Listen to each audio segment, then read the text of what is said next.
रामचरैया की 5 बातें हर माता पिता अपनी बेटियों को जरूर बताए, ससुराल में कभी दुखी नहीं रहेगी। नमस्कार प्रिय दर्शकों, दर्पण ज्ञान गंगा यूट्यूब चैनल में आपका दिल से स्वागत है। मित्रों, आज की कहानी बहुत ही ज्ञानवर्धक और शिक्षाप्रद है। कहते हैं, जिस घर में लड़की का जन्म होता है तो अधिकतर घरों में मायूसी छा जाती है, और जब लड़के का जन्म होता है तो उस घर में खुशियां मनाई जाती हैं। दोस्तों, ये और कुछ नहीं बल्कि हम मनुष्यों की अज्ञानता है। शास्त्रों में ऐसा बताया गया है कि लड़की का जन्म हर किसी के घर में नहीं होता, बल्कि उस घर में होता है जो लोग भाग्यशाली होते हैं और जिसने अपने पुण्य कर्म अर्जित किए हैं, उसी के घर में बेटी का जन्म होता है। जिस घर में बेटी का जन्म होता है उस घर के संकट अपने आप कट जाते हैं, मां लक्ष्मी का वास हो जाता है। इस कहानी में आप जानेंगे कि जिस घर में बेटियां होती हैं वह अपनी बेटियों की परवरिश कैसे करें और उनके द्वारा की गई परवरिश का उनकी बेटियों के जीवन पर कैसा प्रभाव पड़ता है। लेकिन जो लोग अपनी पुत्री को या अपनी बेटियों को बहुत ज्यादा खुली छूट देते हैं, बहुत ज्यादा लाड़ प्यार करते हैं और उनके कुछ गलत करने पर उनको रोकते टोकते नहीं हैं, उनको सही गलत के बारे में नहीं समझाते हैं, तो कई बार उनकी पुत्रियां बिगड़ जाती हैं। हमारी आज की कहानी इसी बारे में आपको बताएगी कि एक पिता के लिए बेटी की परवरिश कैसी करनी चाहिए, उसे किस तरीका से समाज में चलाना फिराना चाहिए। इसी बारे में आपको ये कहानी बहुत कुछ बताएगी। उन माँ बाप से निवेदन है जिन माँ बाप के घर में बेटियां हैं तो वो इस कहानी को ध्यान से जरूर सुने। ये कहानी उनकी बेटियों के लिए और उनके लिए जीवन में बहुत काम आएगी। चलिए दर्शक भाइयों, शुरू करते हैं ये एक प्यारी सी कहानी। मित्रों, प्राचीन काल की बात है। एक जंगल में एक मादा रामचरैया अपने पति नरचरैया के साथ में रहती थी। एक दिन की बात है, रात्रि का समय था। मादा रामचरैया के लिए निद्रा नहीं आ रही थी। मादा रामचरैया जिस डाल पर बैठी हुई थी उसी डाल पर उथल पुथल कर रही थी, कभी इधर जाती तो कभी उधर जाती। नर रामचरैया ने कहा कि हे प्रिय, क्या बात है, इतनी रात हो गई है और तुम्हें अभी तक नींद नहीं आती, क्या कोई परेशानी है या कोई और बात है? तब वह मादा रामचरैया अपने पति नर रामचरैया से कहती है कि हे पिया जी, आज हमें नींद नहीं आ रही है, आज कोई ऐसी कहानी सुनाओ, कोई ऐसी ज्ञान चर्चा सुनाओ जिससे ये रात कट जाए। तब वह नर रामचरैया कहती है कि हे प्रिय, आइए मैं तुम्हारे लिए एक कहानी सुनाता हूं। ये कहानी उन माँ बाप के लिए बहुत ही प्रेरणादायक है जिन माँ बाप के घर में बेटियां हैं। यदि ये कहानी वो माँ बाप सुनेंगे तो उनके लिए ये बहुत कुछ जीवन में सिखाएगी। चलिए अब कहानी को शुरू करते हैं। प्रिय दर्शकों, वह नर रामचरैया कहती है अपनी पत्नी से कि हे प्रिय, एक समय की बात है, किसी नगर में एक सेठ रहता था। सेठ के घर में एक पुत्री ने जन्म लिया। जब उसके घर में पुत्री ने जन्म लिया तो उसके घर में हंसी खुशी का माहौल था, सब बहुत कुछ अच्छा हो रहा था। सेठ अपनी पुत्री से बहुत लाड़ प्यार करता था। वह इतना ज्यादा प्यार करता था कि जिसकी कोई सीमा नहीं थी। पुत्री को किसी भी चीज के लिए कहने की जरूरत नहीं पड़ती थी। उसके मांगने से पहले ही वह सेठ उसके लिए वह चीज जल्दी से ला करके दे देता था, पर उसकी हर इच्छा का ध्यान रखता था। सेठ के लाड़ प्यार ने उस पुत्री के लिए इतना ज्यादा बिगाड़ दिया था कि वह किसी की कोई बात नहीं सुनती थी। वह अपनी मनमर्जी करने लगी थी, क्योंकि उसे हमेशा अपनी कही बात ही ठीक लगती थी। वह इतनी ज्यादा नाकारा हो चुकी थी कि किसी भी काम में उसका मन नहीं लगता था। रोज सुबह वह अपने बिस्तर से बहुत ही लेट उठती थी। अगर घर परिवार वाले कुछ कहते तो वह उन्हें तरह तरह की कई बातें सुना देती थी। दिन भर जवान लड़कों के साथ ही इधर उधर घूमा करती थी। रात को काफी देर से घर आया करती थी। वह इतनी ज्यादा नाकारा हो चुकी थी कि बयान करना भी मुश्किल हो जाता। एक दिन सेठानी अपने पति से कहती हैं कि आपने इस लड़की को बहुत ही ज्यादा बिगाड़ दिया है। लेकिन सेठ अपनी पत्नी को यह कहकर के चुप कर देते हैं, अरे तुम कैसी बातें कर रही हो, अभी ये बच्ची है, बड़ी होकर के सुधर जाएगी। मित्रों, कहते हैं सभी को अपनी बेटियों से प्यार करना चाहिए, अपने बच्चों का ख्याल रखना चाहिए, उनकी हर जरूरत भी पूरी करनी चाहिए। लेकिन ये सब इतना ज्यादा नहीं होना चाहिए कि उनका जीवन बर्बाद हो जाए। दोस्तों, प्यार में इतना अंधा वह सेठ हो चुका था कि उसे अपनी पुत्री की कमियां दिखाई ही नहीं देती थी। उसको सिर्फ अपनी पुत्री दिखाई देती थी। वह ये भूल गया था कि एक दिन उसे अपनी पुत्री का विवाह भी करना है और उसकी बेटी को दूसरे घर में जाना है। मित्रों, जो बहन और बेटी होती हैं वह कभी हमेशा के लिए अपने पिता के घर पर नहीं रहती। एक ना एक दिन उन्हें शादी करके ससुराल में जाना ही पड़ता है। लेकिन वह सेठ अपनी पुत्री के प्यार में यह सब भूल गया था। मित्रों, हमें अपनी बेटियों को हमेशा अच्छे संस्कार देने चाहिए। हर माता पिता को यह पता होता है कि उनकी पुत्री को बड़ी होने पर ससुराल जाना पड़ेगा, दूसरे घर में जाना पड़ेगा। लेकिन ससुराल वाले कभी इस चीज को सहन नहीं कर सकते। रामचरिया कहती है अपनी मादा पत्नी से कि हे प्रिय, अब सेठ की बच्ची जो थी वह बड़ी हो चुकी थी, जवान हो चुकी थी, और अब उसको दिन ब दिन एक ही चिंता सताई जा रही थी कि कोई अच्छा सा वर ढूंढ करके उसकी शादी कर दे, कोई अच्छा सा घर मिल जाए, उस घर में उसका विवाह कर दे। कहते हैं जिस घर में लड़कियां जन्म लेती हैं, हर माँ बाप का यह सपना होता है कि वे अपनी पुत्री के लिए अच्छा सा वर और अच्छा सा घर ढूंढें और अच्छे से वर के साथ में शादी करें। ये सपना हर माता पिता का होता है कि वे अपनी पुत्री को अच्छे घर में पहुंचाएं, उनकी पुत्री अच्छे घर में बस जाए ताकि वे जीवन भर सुख से रह सके। सेठ भी बेटी के विवाह की चिंता को लेकर के बहुत दुखी रहने लगा। सेठ अपनी पुत्री के लिए अच्छे से अच्छे रिश्तों की तलाश करता। उसे अपनी बेटी के लिए एक दिन अच्छा रिश्ता मिल ही गया और वे सेठ उस लड़के से अपनी बेटी की शादी बड़े धूमधाम से कर देता है। जब उसकी पुत्री ससुराल में जाती है तो कुछ दिन बाद ही वह अपने माता पिता को फोन कर देती है और पिता से कहती है कि पिताजी, आप इसी समय मुझे लेने के लिए आ जाइए। आपने मुझे कैसे नरक में, कैसे दलदल में डाल दिया है, मैं इस नरक में एक क्षण भी नहीं रहना चाहती।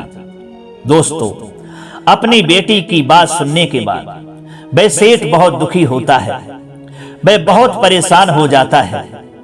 वह सोचने लगता है कि रिश्ता तो मैंने बहुत अच्छा ढूंढा था, उसके ससुराल वाले बहुत ही अच्छे लोग थे, लेकिन ये हमारी बेटी क्या कह रही है कि मुझे नरक और दलदल में डाल दिया है। ऐसी क्या परेशानी आ गई है जिसके कारण मेरी बेटी ऐसा कह रही है। दोस्तों, सेठ काफी चिंतित होता है और वह अपनी बेटी की ससुराल में पहुंच जाता है। कहते हैं अगर हमारी बेटी के लक्षण ठीक नहीं होते हैं तो हमारी ही बेइज्जती होती है। अगर उसके संस्कार बिल्कुल सही होते हैं तो बेटी की ससुराल में बेटी के पिता को बहुत इज्जत सम्मान दिया जाता है, उसका आदर सत्कार किया जाता है। जब सेठ अपनी पुत्री के ससुराल में पहुंचे तो उनके लिए कोई मान सम्मान नहीं मिला, कोई आदर देने को तैयार नहीं था। सेठ जब पुत्री के ससुराल में पहुंचे तो सबसे पहले उन्हें अपनी समधन मिलती हैं।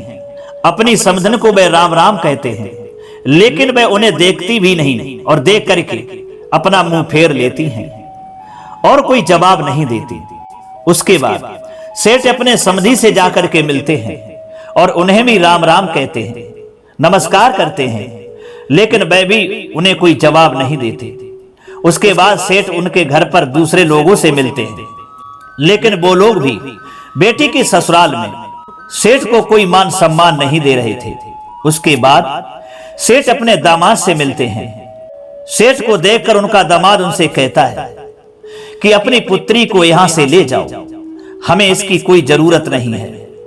औलाद आपने पैदा की है, इसने हमारे घर को नरक बना दिया है, इसको आप तुरंत हमारे घर से ले जाओ। आपने शादी में जो हमारे लिए दहेज वगैरह दिया है उसका बैठ करके हिसाब किताब कर लो, हमें उसकी कोई जरूरत नहीं है। ये सुनकर के सेठ बहुत दुखी होता है।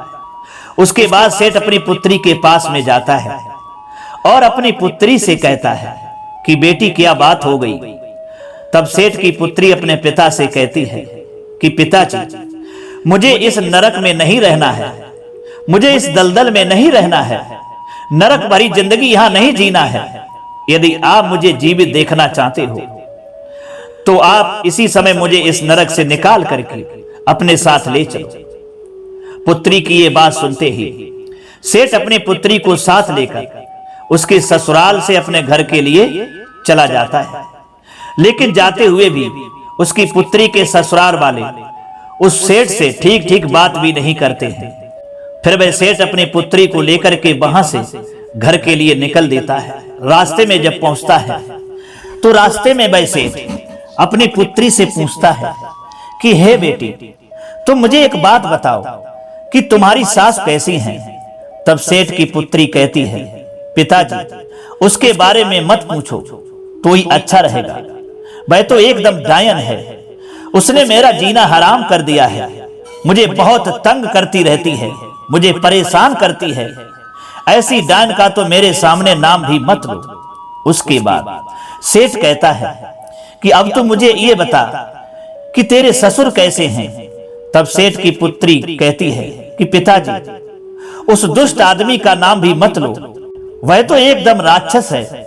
उसके बाद सेठ कहता है, चलो उसे छोड़ो, अब ये बताओ जो तुम्हारे घर में जेठ जेठानी हैं वे कैसे हैं।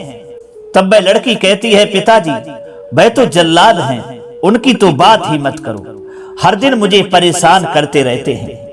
फिर सेठ ने पूछा, तुम्हारी ननद का स्वभाव कैसा है, वह तो तुमसे प्रेम करती होगी।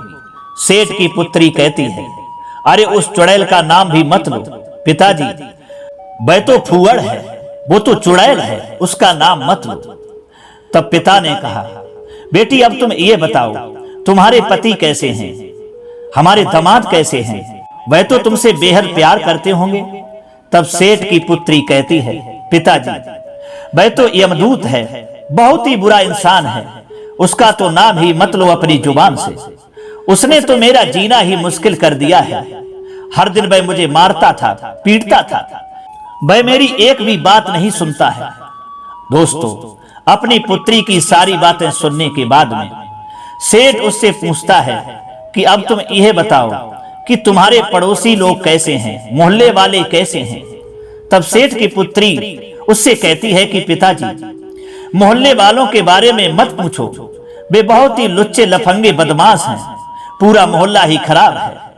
दोस्तों, सेठ बहुत ही बुद्धिमान व्यक्ति था। वह समझ गया था कि एक इंसान खराब हो सकता है, दो इंसान खराब हो सकते हैं, तीसरा इंसान गलत हो सकता है, लेकिन मेरी पुत्री के लिए सारे घर वाले ही गलत हैं। अरे सारे घर वाले तो गलत ही हैं, लेकिन सारे पड़ोसी लोग भी गलत हैं, इसलिए इसके ससुराल वाले दोषी नहीं हैं। सबसे बड़ी दोषी तो हमारी बेटी है, सबसे बड़ी गलत तो हमारी बेटी है, इसके ससुराल वाले गलत नहीं हो सकते। दोस्तों, वह सेठ समझ जाता है कि ये सारा ही नतीजा मेरे लाड़ प्यार के कारण है। यदि मैं इसकी हर बात को बिना सोचे समझे नहीं मानता और मैं अपनी पुत्री को इतना ज्यादा लाड़ प्यार नहीं करता, खुली छूट नहीं देता, तो ये आज हमारी बेटी इस तरह से हमें अपनी ससुराल में अपमानित नहीं कराती, बल्कि इसे अच्छे संस्कार देता तो आज ये समस्या खड़ी नहीं होती। सेठ चुपचाप अपनी पुत्री को लेकर के अपने घर पर आ जाता है। जब सेठ की पुत्री घर पहुंचती है तो उसे देखकर उसकी भाभियां जो थी मुंह फुला लेती हैं। सेठ की पुत्री उन्हें देख करके सोचने लगती है, अरे मेरी भाभियों ने ऐसा मुंह क्यों बना रखा है, पहले तो जब हम यहां आती थी तो हमारी भाभियां बहुत प्रेम किया करती थीं, मुझसे बहुत मीठी मीठी बातें किया करती थीं, मगर आज मुझे देखकर अपना मुंह फुला करके बैठ गई हैं। तब उनसे जाकर के वह पूछती है कि भाभी ऐसी क्या बात है, आपने मुझे देखकर अपना मुंह क्यों फुला लिया? तब भाभी कहने लगी, तो क्या करें, तुम्हारी शादी करने के बाद तुम्हें ससुराल भेजा था, लेकिन तुम फिर से हमारे ऊपर मूंग दलने के लिए आ गई हो, इसलिए आज के बाद तुम हमसे बात मत करना। ऐसा कहकर के उसकी भाभी उसे फटकार देती है। भाभी की इतनी बात सुनने के बाद उसके साथ कोई भी बात नहीं करता है, उसके पिता के सिवा घर में उसका कोई हाल हिवाल नहीं पूछता है, उससे बातें भी नहीं करता। ऐसा देख करके वह धीरे धीरे बहुत दुखी हो जाती है। धीरे धीरे उसकी समझ में आने लगता है, उसकी आंखें खुलने लगती हैं। काफी समय हो जाने के बाद भी उससे कोई भी बात नहीं करता। जब भी वह घर में जाती तो उसकी सहेलियां उससे यही पूछती कि तुम अकेली कैसे आ गई हो, जीजा जी कहां हैं? कोई पड़ोसी लोग मिलता तो वह यही बात पूछता कि अकेली ही घूम रही हो क्या, तुम्हारी ससुराल वालों ने छोड़ दिया है, तुम्हारे पति कहां हैं? सबसे ऐसे ताने सुन सुन करके वह बहुत दुखी रहने लगे। मंदिर में जाती तो मंदिर में भी लोग इसी बात को पूछते। सभी मोहल्ले वाले यही बात कहते कि सेठ की पुत्री लगता है अकेली आई है, इसके ससुराल वालों ने इसे छोड़ दिया है, इसके पति ने इसको घर से निकाल करके भगा दिया है। हर बार अपने दोस्तों में, मोहल्ले वालों में यही बात सुनने को मिलती। यही ताने सुनते सुनते सेठ की पुत्री को समझ में आने लगा था। सोचती है कि अरे मैं कहां आ गई, यहां तो और ज्यादा हमारी नरक जिंदगी बन गई है, ससुराल से भी बेहतर हमारी जिंदगी लोगों ने बना दी है। दिमाग में आता है इसमें मेरी ही गलती है, मेरी ही गलती के कारण आज मेरे पिता का सर भी झुक गया है। फिर भी वह अपनी ससुराल में जाने के लिए तैयार नहीं थी। सोचती है कि अब ससुराल भी नहीं जाऊंगी, अगर मरना ही है तो यहीं प्राण गवा दूंगी, लेकिन ससुराल नहीं जाऊंगी। अपने पिता से फिर ये कहती है कि पिताजी, इससे अच्छा तो यही होता कि मैं कुमारी रह जाती, यदि आप मेरी शादी नहीं करते तो बहुत ही अच्छा होता। काफी समय बीत जाने के बाद एक दिन सेठ अपनी पुत्री के कमरे में जाता है। सेठ कमरे में जाकर अपनी पुत्री को देखता है तो वह उसे बहुत ही चिंतित और परेशान देखता है। सेठ उसे दुखी देख करके पूछता है कि बेटी, आज तुम मुझे बहुत ही दुखी दिखाई दे रही हो, क्या बात है? तब सेठ की पुत्री ने कहा कि हाँ पिताजी, मैं बहुत दुखी हूं, यदि आपने मेरी शादी नहीं की होती तो मैं बहुत सुखी होती, लेकिन मेरी शादी करवा कर आपने मुझे दुखों के सागर में ढकेल दिया है। अब आप ही बताओ कि मैं करूं तो क्या करूं?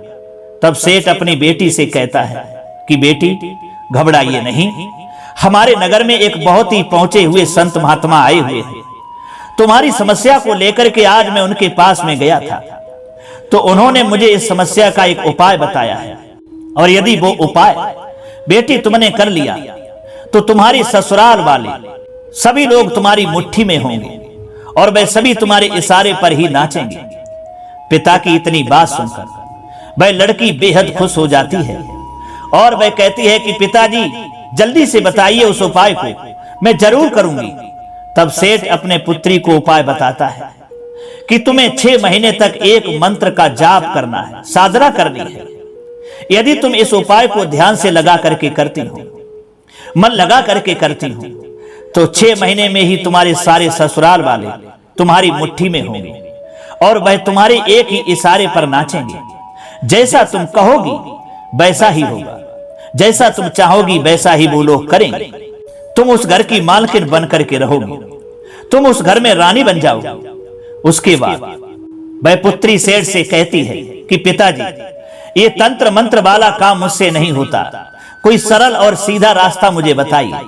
उसके बाद सेठ फिर से कहता है, अरे तुम परेशान क्यों हो रही हो, मंत्र का जाप मैं करूंगा और तुम्हें तो केवल साधना करनी है और कुछ नहीं करना है।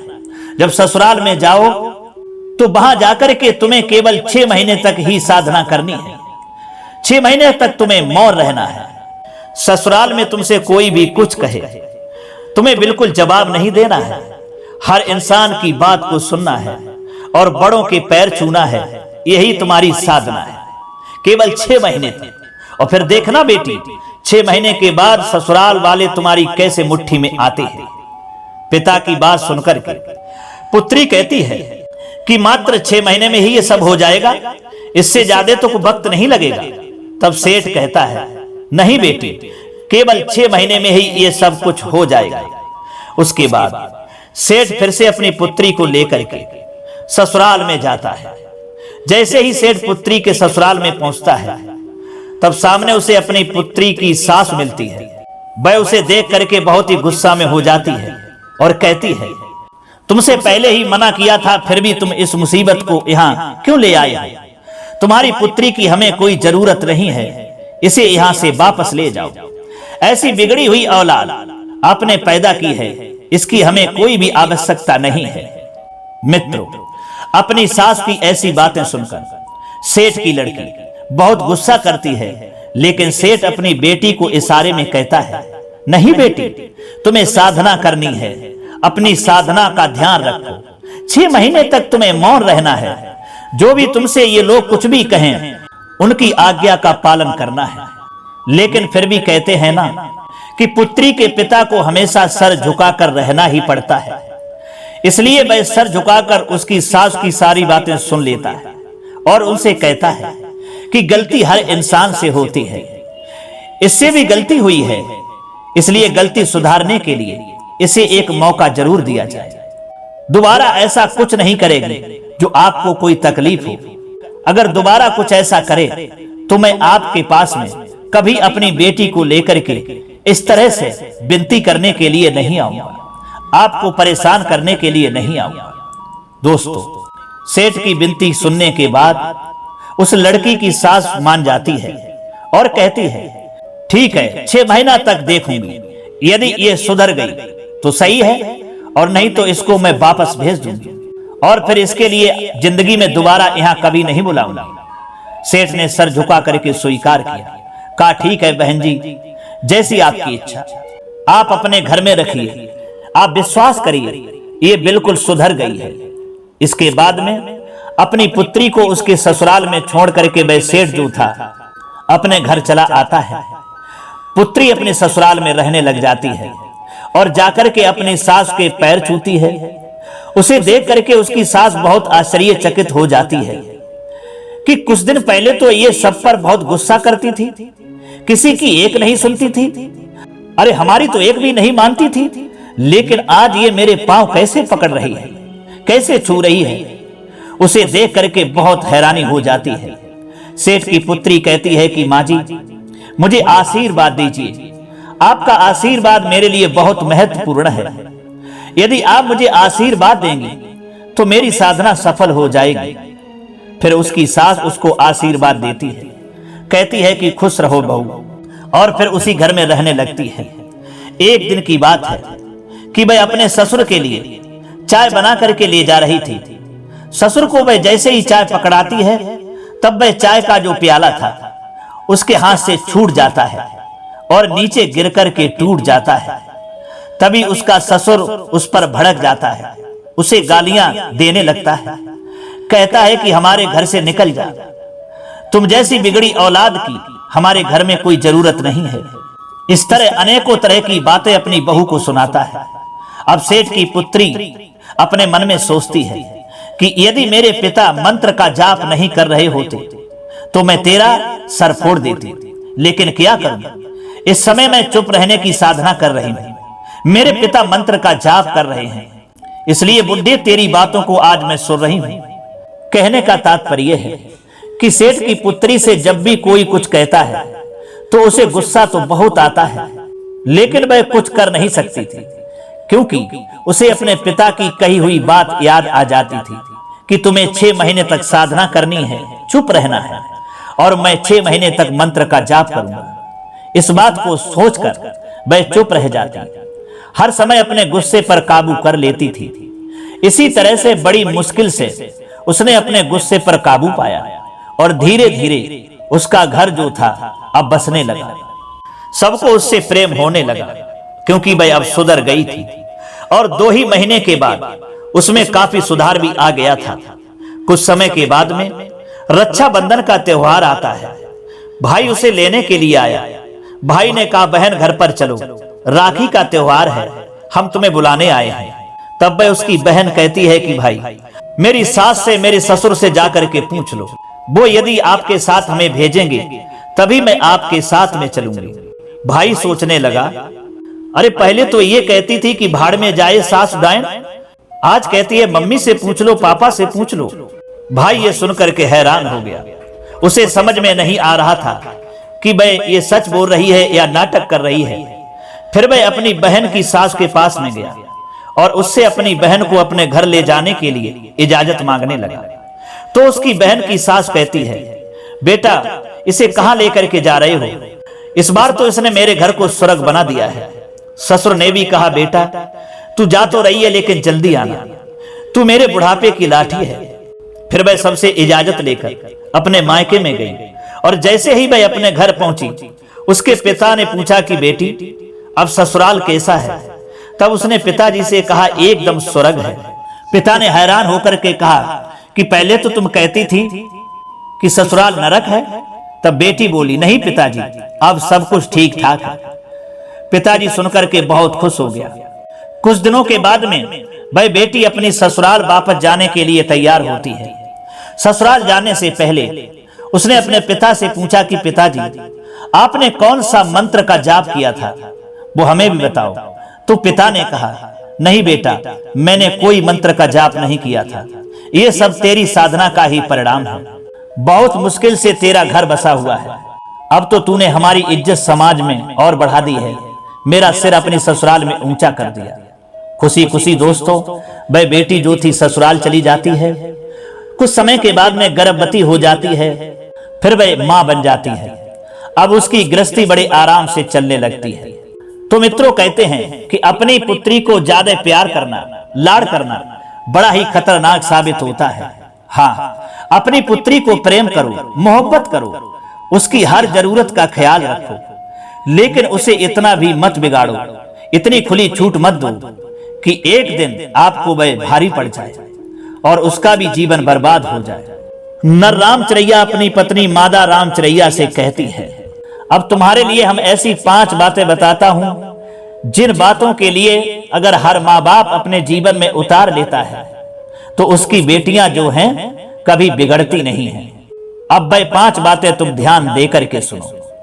रामचरैया कहती है कि हे प्रिय, लाड़ करे थे बेटा बिगड़े, भेद देन से नारी, खुद गर्जी से भाई बिगड़े, पड़े मुसीबत भारी। रोए मान घटे बंदे का, दुख चिंता में काया, अनरीति से राज्य चला जा, झगड़े में धन माया। आजादी में बेटी बिगड़े, दाग नहीं धोने का, पाप बड़े घर बार छूट जाए, समय नहीं मिलने का। भाई रामचरैया ये 5 बातें बताने के बाद में अपनी कहानी को समाप्त कर देती है और कहती है कि इन 5 बातों पर हर इंसान को अमल करना चाहिए। प्रिय दोस्तों, अपनी पुत्री को हमेशा अच्छे संस्कार देने चाहिए। हर माता पिता को ये अच्छी तरह मालूम होता है कि उसकी पुत्री को एक दिन बड़ी होकर दूसरे घर में जाना है। पुत्री की हर गलती को माता पिता तो बर्दाश्त कर सकते हैं, लेकिन ससुराल वाले कभी भी बर्दाश्त नहीं कर सकेंगे। इसलिए अपनी पुत्री को लाड़ प्यार के साथ साथ अच्छे संस्कार दो। बेटा तो केवल एक घर को रोशन करता है, बेटियां तो 2 घर को रोशन करती हैं। माता पिता के घर पर तो वह बेटी के रूप में अपने उत्तरदायित्व का निर्वहन करती है और ससुराल में आकर एक बहू के रूप में सारे कर्तव्यों का पालन करती है। शायद यही कारण है कि बेटियों को लक्ष्मी कहा जाता है। तो दर्शक बंधु, हर माँ बाप से यही निवेदन करूंगा कि ये रामचरैया की 5 बातें अपने जीवन में अवश्य उतारना। आप कभी अपनी बेटी से धोखा नहीं खाओगे, आपकी बेटी ससुराल में कभी दुखी नहीं रहेगी, ये हमारा आपसे वादा है। तो दोस्तों, उम्मीद करता हूं ये 5 बातें आपको जरूर अच्छी लगी होंगी और पसंद भी आई होंगी। यदि ये पसंद आई है तो कमेंट बॉक्स में जरूर बताना। इतना समय देने के लिए आप सभी को बहुत बहुत धन्यवाद। अब दीजिए इजाजत, मिलते हैं अगली वीडियो में किसी और ज्ञान चर्चा के साथ। सभी सब्सक्राइबर बंधु एवं दर्शक भाइयों के लिए जय श्री कृष्ण।